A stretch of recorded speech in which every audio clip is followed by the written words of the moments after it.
at some more finds. Got a Luxaire Acclimate.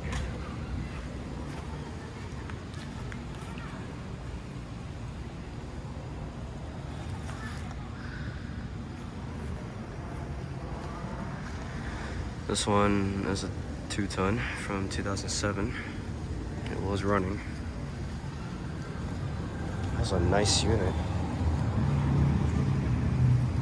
Too bad it's on the seaside, so it's rusty. And here we got a Carrier Comfort and a Bryant. Copeland scroll compressor.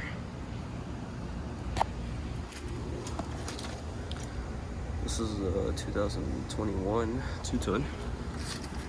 And that Bryant is also from 2021.